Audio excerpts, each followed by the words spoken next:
하박국서를 이해할 수 있는 열쇠가 되는 규절이 있습니다. 그게 뭐냐 하면 2장 4절 말씀인데요. 여러분 2장 4절을 우리 다 같이 읽도록 하겠습니다. 보라, 그의 마음은 교만하며 그 속에서 정직하지 못하나 의인은 그의 믿음으로 말미암아 살리라. 아멘. 이 4절 말씀을 두 부분으로 나눌 수가 있습니다. 보라, 그의 마음은 교만하여 그 속에서 정직하지 못하나 까지를 앞부분으로 하고, 그 뒤에 의인은 그의 믿음으로 말미암아 살리라, 이렇게 둘로 나눌 수가 있어요.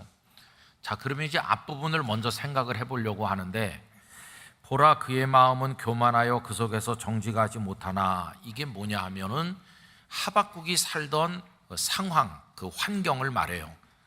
여러분, 그 의인은 이렇게 나오는데 의인이 사는 환경, 그걸 말해요. 우리들도 오늘 환경 안에서 살고 있는 거 아닙니까? 그러면 어떤 환경이었을까? 방금 읽은 말씀을 보면 보라, 그의 마음은 이라고 할 때 이 그가 누구냐 하면요, 바벨론을 가리키는 겁니다. 지금 바벨론이라고 하는 신흥 강대국의 칼날이 점점 남한국 유다를 향해 다가오고 있는데, 바벨론이란 나라는 어떤 나라냐? 아주 교만한 사람들이고 그 속에 정직한 게 없다. 여러분, 바벨론은 신흥 강대국으로 아수르를 물리치면서 세력을 확대하고 있었고, 여러 약소국들을 점령하면서 이제 남한국 유다를 향해 조금씩 다가오고 있었어요.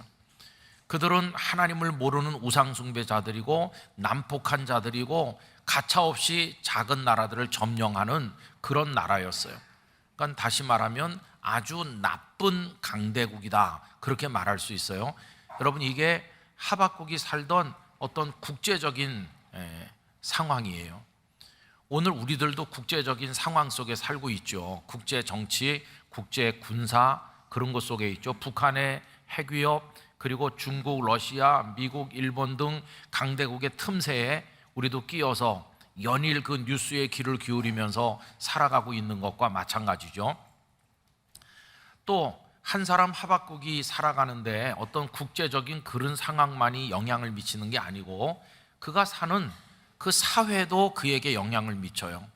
남한국 유다의 사회는 어떤 사회였을까? 극도로 타락하고 부패하고 쇠약해 가던 상황에 있었습니다. 하나님의 말씀은 땅에 떨어진 지가 오래고, 정의 이런 거 찾아 보기가 어렵고, 지도자로부터 백성들까지 모두가 다 부패한 사회, 그게 하박국이 살던 사회였어요. 그러다 보니까 남한국 유다는 굉장히 혼란 그리고 연약했습니다. 길게 말씀드릴 수 없지만 참고가 되시도록 그 남한국 유다의 멸망하기까지의 상황을 정치적으로 말씀드려보면 이래요. 남한국의 왕들 중에서 그래도 하나님을 경외하고 하나님의 말씀대로 살려고 노력했던 왕들이 있었는데, 그 중에서 마지막 왕은 요시야입니다. 근데 요시야는 신앙 개혁도 하고 하나님의 성전도 수리하고 잘해보려고 노력을 했지만은 남쪽에서 북상하는 애굽을 막기 위해서 전선에 나갔다가 아깝게 이 요시야가 전사합니다. 그래서 그 이후에 그의 아들 여호아하스가 왕이 되죠. 그런데 이미 애굽의 손안에 들어있기 때문에 애굽 왕이 여호아하스를 석 달 만에 폐위시켜버리고 그의 형제인 여호야김을 대신 왕으로 세웁니다. 여호야김은 이 남쪽의 강대국인 애굽과 북쪽의 신흥 강대국인 바벨론 사이에 끼어서 굉장히 어려운 시간을 보내게 됩니다. 그러다 여호야김이 죽고 그의 아들 여호야긴이 이제 왕위를 이어요. 그런데 여호야김이 죽고 여호야긴이 등장하는 그 어간에 큰 일이 벌어지죠. 이 남쪽의 전통적인 강호인 애굽과 신흥 강대국인 북쪽의 바벨론이 BC 605년 갈그미스라는 곳에서 대접전을 벌여서 이 애굽이 처참하게 무너집니다. 그 다음부터 바벨론 천하가 된 거예요. 유다도 바벨론의 손에 들어가게 됐어요. 그래서 여호야긴이 왕이 되자 느부갓네살 왕이 와서 석 달 열흘 만에 여호야긴을 폐위시켜서 바벨론으로 끌고 가버립니다. 그리고는 여호야긴의 숙부인 시드기야를 너 나한테 잘해라, 이렇게 충성 맹세를 받고 왕으로 세웠어요. 근데 시드기야는 이 바벨론의 간섭이 너무 불편했기 때문에 어떻게 좀 거기서 벗어날 수 없을까 해가지고 애굽의 미련을 못 버리고 애굽과 바벨론 사이에서 줄다리기 아슬아슬한 외교를 하다가 느부갓네살에게 미움을 받게 되는 거죠. 결국 느부갓네살이 쳐들어와서 남한국 유다를 BC 586년 완전히 그냥 함락해버리고 성전도 다 무너지고 남한국 유다는 역사에서 사라졌어요. 이게 이제 유다의 슬픈 말기 역사인데, 이때 눈물의 선지자 예레미야도 계셨고요, 하박국도 그 언저리에 사셨던 분이에요. 여러분, 우리나라 마치 구한말과 같은 때를 생각해 보시면 됩니다. 한 나라가 극도로 쇠약하고 혼란스럽고 법도 시행되지 못하고 사람들 다 자기 멋대로 살고 악인들이 얼마나 준동하는지 의로운 사람은 살기가 어렵고, 그런 시대 하박국이 살고 계셨던 거죠. 여러분, 한 사람이 살아가는데 그런 사회적인 영향만 있는 건 아니죠. 그의 개인적인 환경도 있을 거 아니겠어요? 우리식으로 말하면 자녀 문제, 경제 문제, 여러 가지 가정의 문제 등등이 있는 건데, 하박국도 이제 그런 문제가 있는 거죠. 그는 찬양 사역자였지만은 얼마간의 농사도 짓고 목축도 했던 것으로 보이는데 제대로 되는 게 아무것도 없어요. 여러분들 귀에 익은 성경 말씀 3장 17절을 읽어보면 이렇습니다. 비록 무화과 나무가 무성하지 못하며 포도나무에 열매가 없으며 감람나무에 소출이 없으며 밭에 먹을 것이 없다. 이게 뭘 말합니까? 농사했는데 농사가 제대로 된 게 하나도 없는 거예요. 또 우리의 양이 없고 외양간에 소가 없다는 말은 뭘 말합니까? 목축을 했는데 목축도 완전히 실패한 거예요. 자, 그러니까 이걸 종합적으로 생각해 보면 하박국이라고 하는 한 사람이 사는 그 시대에 개인적으로도 되는 게 아무것도 없는 거예요. 사업을 했는데 안 돼, 농사 져도 안 돼, 뭐 해도 안 돼, 그런 식이고, 사회는 너무나 타락하고 어두운 세상인데다가 거기다가 숨통을 조여오는 바벨론의 칼날이 다가오고 있으니까 이게 지금 다 하박국이라는 한 사람의 삶에 다가온 거예요. 여러분, 그 속에서 견디기가 얼마나 어렵습니까? 그런데 성도들은 어떻게 해야 될 것인가? 여러분, 성도들은 거기서 남들이 하지 않는 한 가지 일을 한다고 생각합니다. 어려울 때 성도가 하는 일 한 가지가 뭘까? 그게 바로 기도하는 것입니다. 하나님을 부르는 것입니다.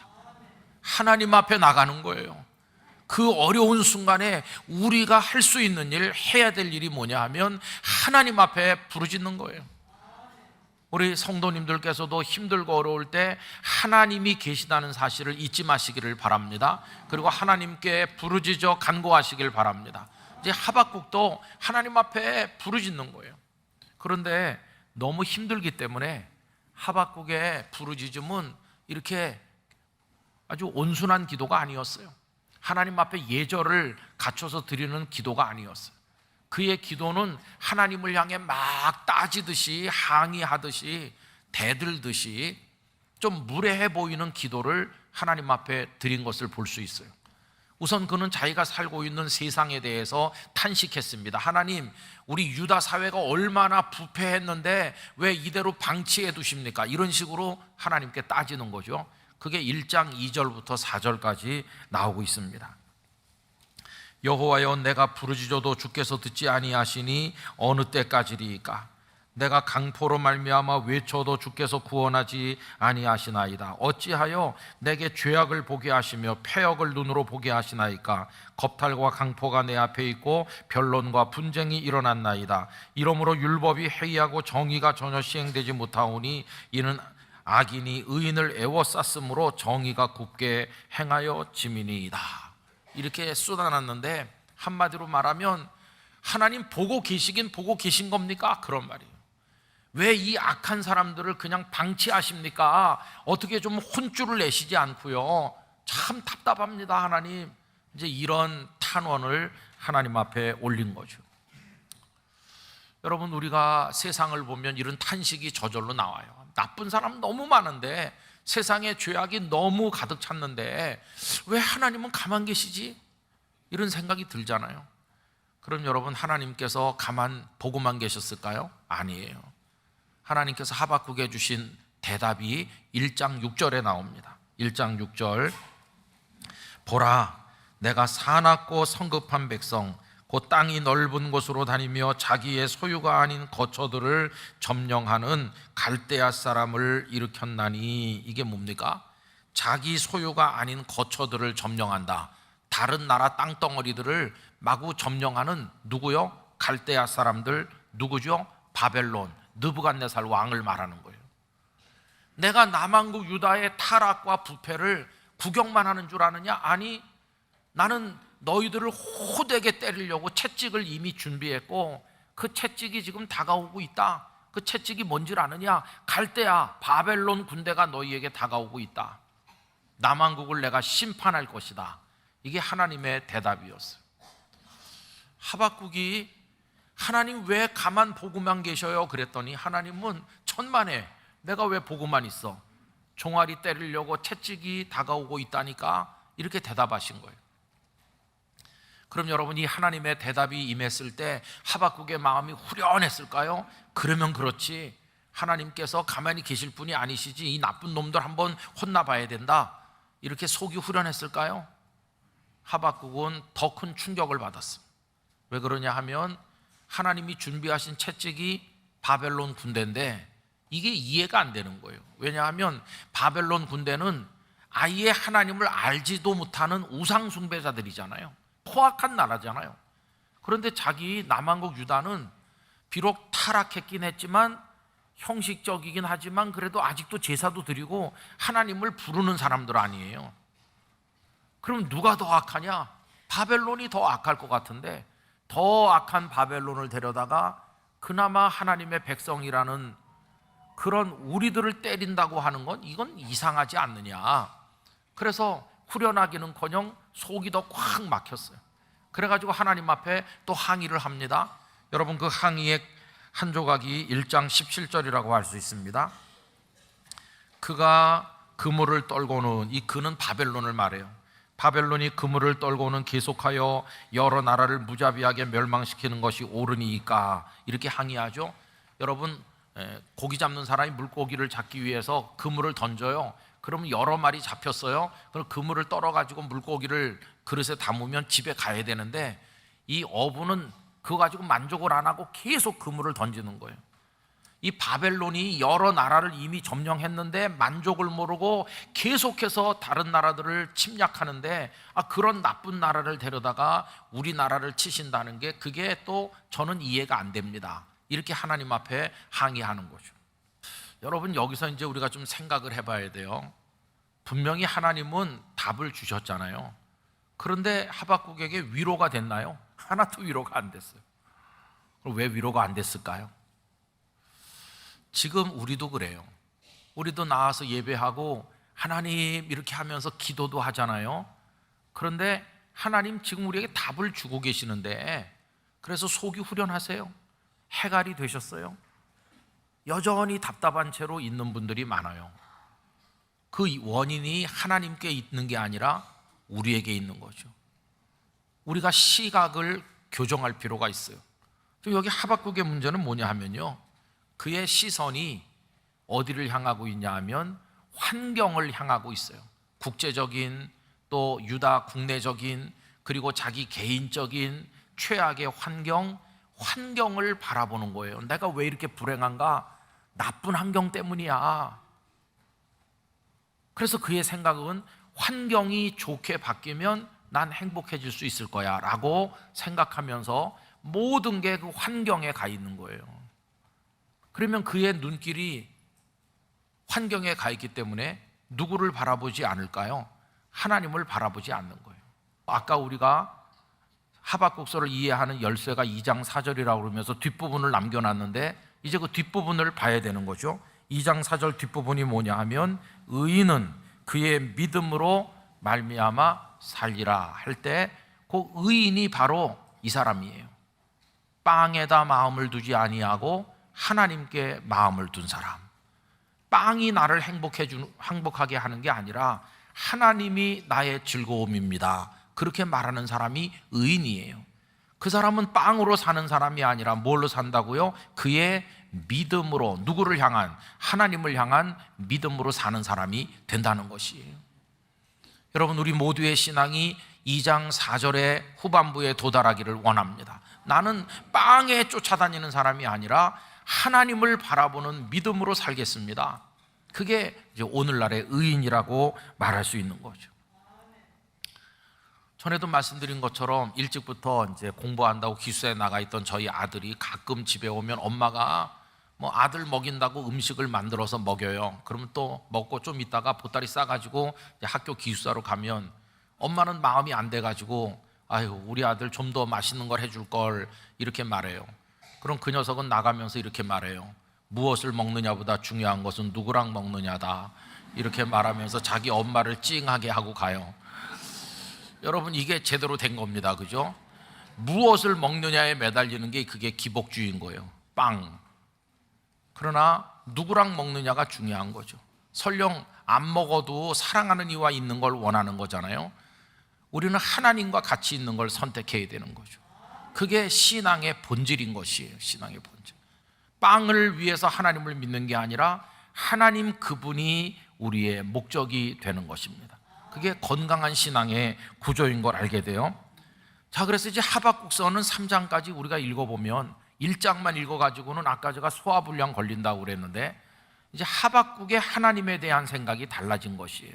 1장에서 그는 환경만 바라봤어요. 하나님은 어떤 분인가? 내가 때를 쓰면 환경을 와서 좋게 해주는 심부름꾼 정도로 하나님을 생각했어요. 그런데 오늘 읽은 3장 뒷부분으로 가면 하나님에 대한 하박국의 생각이 완전히 바뀐 걸 볼 수 있어요. 그걸 보여주는 말씀이 18절 말씀이거든요. 여러분 3장 18절 다 같이 읽겠습니다. 나는 여호와로 말미암아 즐거워하며 나의 구원의 하나님으로 말미암아 기뻐하리로다. 할렐루야. 전에는 하나님께 기도하면서도 행복하지 않았어요.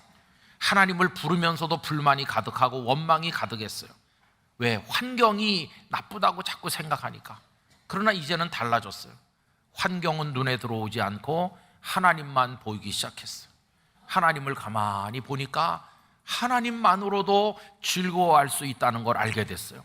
그분이 구원의 하나님이라는 걸 깨닫게 되는 순간 하나님으로 인하여 즐거워하는 사람, 기뻐하는 사람으로 바뀌게 된 것이었어요.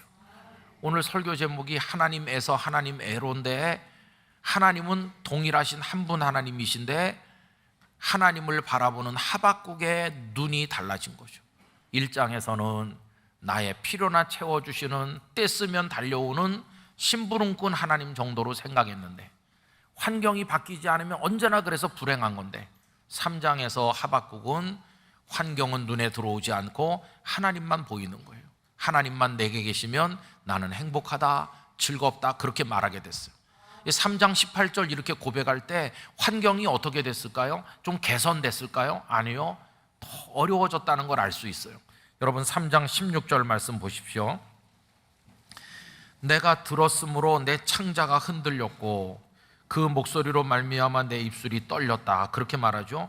들었다고 그랬는데 뭘 들었을까요? 그 다음에 보면 무리가 우리를 치러 올라오는 환난 날을 내가 기다림으로 바벨론 군대가 점점 더 가까이 오고 있다고 하는 소식이 들린 거예요. 전쟁이 더 가까이 왔어요. 그래서 창자가 흔들리고 입술이 덜덜 떨리고 그 다음에 썩이는 것이 내 뼈에 들어왔다. 뼈가 썩는 것 같이 힘들고 내 몸은 내 처소에서 떨린다.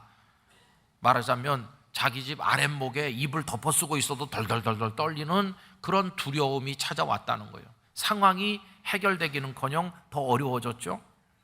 그래서 17절 무화과 나무, 포도나무, 감람나무 밭에 먹을 것도 없고 우리의 양도 없고 외양간에 소도 없다. 이게 상황이 개선됐기 때문에 즐겁다고 말하는 게 아니라 상황은 더 어려워졌지만 18절에 아까 그가 즐겁고 기쁘다고 말한 것은 하나님을 재발견했기 때문이에요. 하나님이 얼마나 놀라운 하나님이신가를 알게 되는 순간 환경 따위에는 관심이 없어. 그럼 여러분 하박국이 그 3장 18절에서 여호와로 인하여 즐거워하고 구원의 하나님으로 인해 기쁘다고 말할 때 이게 누가 그렇게 말하라고 강요한 것일까요? 아니요. 깨닫고 은혜를 받아서 자발적으로 터져 나오는 찬양이었어요. 그게 자발적인 거라는 걸 어디서 알 수 있냐면은 2장 1절에서 알 수 있습니다. 2장 1절 말씀을 보십시오. 다 같이 읽어보겠습니다. 내가 내 파수하는 곳에 서며 성루에 서리라. 그가 내게 무엇이라 말씀하실는지 기다리고 바라보며 나의 질문에 대하여 어떻게 대답하실는지 보리라 하였더니, 아까 그 1장 끝에서 바벨론을 데려다가 남왕국을 징벌하는 게 맞듣지 않아가지고 하나님 앞에 항의를 했잖아요. 이제 항의를 했으니까 하나님 나에게 뭐라고 답을 주시겠지, 도대체 뭐라고 답을 주실지 내가 한번 들어보겠어, 이런 얘기가 2장 1절입니다 그런데 그 2장 1절 중에서 그가 내게 무엇이라 말씀하실는지라는 부분이 있잖아요. 거기 내게라고 돼 있죠. 대부분의 성경은 내게라고 번역하고 있어요. 그런데 그 히브리적 뉘앙스를 살려서 번역하면은 내게라고 할 게 아니라 내 안에라고 번역하는 게 더 적당하다는 거예요. 여러분, 내게 그러면은 하나님이 내 귀에다가 답을 주신다 이렇게 생각이 드는데, 내 안에라고 번역하면 하나님께서 그 답을 어디다 주실까요? 내 마음, 내 영혼에다 주시는 거예요. 내 영혼에. 그래서 히브리적 뉘앙스를 살려서 이 말씀을 묵상을 하면 하나님은 나에게 답을 주시는데 그냥 이 육신의 귀로 듣고 인간적으로 판단해서 흘려보낼 그런 답을 주시는 분이 아니라 내 영혼 깊은 곳을 진동시키시는 그런 답을 내 마음속에 담아주신다는 거예요. 바로 그 얘기입니다. 그가 내게 무엇라고 말씀하실는지. 자, 그 다음에 또 한 가지 중요한 것은 1절 후반부에 가서 보시면요, 나의 질문에 대하여 어떻게 대답하실는지 보리라 이렇게 돼 있죠. 그럼 여러분, 질문은 누가 하는 걸로 돼 있습니까? 하박국이 하는 거죠. 그럼 하박국의 질문에 대답은 누가 하시는 거예요? 하나님이 하시는 걸로 돼 있죠. 여러분, 이거 이해가 되시죠? 그런데 그 성경을 가만히 보세요. 나의 질문에 대하여 어떻게 앞에 1번이 붙어 있죠. 조그만 글자로. 그게 주가 붙어 있죠. 성경 맨 밑에 난 외로 가보면 그에 대한 설명이 나와 있죠. 일하고 뭐라고 되어 있습니까? 나로 어떻게 대답하게 하실는지라고 되어 있죠. 거기 누가 등장해요? 나가 등장해요. 그럼 이게 어떻게 되는 것입니까? 다시 읽어보면 나의 질문에 대하여 나로 어떻게 대답하게 하실는지 보리라 이렇게 되잖아요. 그러면은 아까는 질문을 하박국이 하고 대답은 하나님이 하시는 거였는데, 그 주에 있는 것처럼 바꿔서 읽으면 어떻게 됩니까? 질문을 하박국이 하고 대답도 누가 하죠? 하박국 자신이 하는 거예요. 하박국 자신이. 아니, 어떻게 질문도 대답도 다 하박국이 하냐? 바로 이런 얘기입니다. 하나님 앞에 질문했어요. 하나님 못 살겠다고 따졌어요. 그랬더니 하나님께서 그의 이 귀가 아니라 영혼 깊은 데다가 답을 주셨어요. 그게 영혼 깊이 들어와 가지고 그걸 가지고 묵상을 하고 씨름을 하고 하나님 앞에 기도하고 이렇게 했더니 어느 날 깨닫게 됐어요. 뭘 깨닫게 됐을까요? 아, 환경이 바뀌어서 내가 행복해지는 게 아니라 하나님 그분만 있으면 내가 행복한 거구나, 이걸 깨닫게 된 것이에요. 깨닫고 나니까 본인 스스로가 감격해가지고 하나님 앞에 고백을 스스로 하게 된 거예요. 질문도 하박국이 하고 답도 하박국이 했어요. 그 답이 바로 3장 18절이죠. 여호와로 말미암아 즐거워하며 구원의 하나님으로 인하여 기뻐하리로다. 이게 스스로 묻고 은혜를 받고 깨달으면 스스로가 대답하는 것이에요. 여러분, 우리의 신앙과 인생의 모든 문제에 대해서 하나님께서 여러분에게 은혜를 주심으로 스스로 깨닫고 고백하는 축복을 누리시기를 기원합니다. 하나님, 이제 알았어요. 이제 알았어요. 제가 어리석어서 몰랐었는데 이제는 깨달았어요. 이렇게 하면서 스스로가 고백하게 되는 거죠. 누가 강요한 것이 아니라 은혜를 받은 사람은 이렇게 고백하게 되는 것입니다. 그래서 하박국 1장부터 3장까지 좀 산만한 내용인데 간단하게 정리하면 이거예요. 하나님을 자신의 수단 정도로 생각하면서 환경에 눈길을 주고 살던 하나님에 대한 하박국의 이해가 완전히 변해서 하나님이 나의 전부요, 나의 모든 것이요, 하나님만 있으면 기쁘고 즐겁다는 사실을 깨닫게 되는 그 깨달음으로 그가 옮겨가는 얘기, 이게 하박국서 전체 얘기예요. 그래서 변화가 바깥에서 일어난 게 아니라, 환경이 달라지는 게 변화가 아니라 뭐가 달라졌을까요? 하박국의 영혼이 변화됐어요. 그의 마음이 달라졌어요. 하나님을 바라보는 눈이 달라졌어요. 이게 뭐냐? 그게 부흥인 것이에요. 부흥. 여러분, 부흥은 바깥에서 일어나는 게 아니라 우리 각자의 심령이 달라지는 게 그게 부흥인 것이에요. 하나님으로 채워지는 게 부흥인 줄로 믿습니다. 하나님으로 인해 기뻐하게 되는 게 그게 바로 부흥인 것이. 여러분, 우리에게는 하나님 아버지가 계십니다. 참 어렵고 힘든 형편 많지만 하나님 한 분이면 우리도 즐거워하고 기뻐할 수 있을 것이에요. 이 부흥이 우리 성도들 심령에서 이루어지기를 축원합니다.